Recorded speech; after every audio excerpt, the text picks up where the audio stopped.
This machine features quick change tooling, enabling the production of 3 distinct purlin profiles such as C, Z, and U on a single unit. A single chew purlin roll forming machine integrates production of C, Z, and U profiles, eliminating dedicated units for each type. This consolidation slashes investment costs by up to 67% and reduces factory footprint by over 50%, optimizing both capital efficiency and space utilization. A chew purlin roll forming machine is a specialized machinery used in the construction industry for manufacturing metal purlins, which are horizontal structural components that support roof decks or wall panels in buildings. The roll forming process involves feeding a flat sheet of metal through a series of rollers that shape and bend the material into the desired profile of the purlin. This method allows for efficient and precise production of standardized purlins with consistent quality.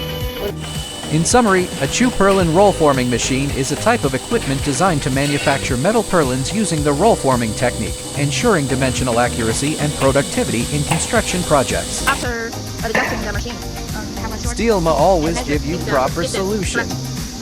对了吗？可以下一步了吗？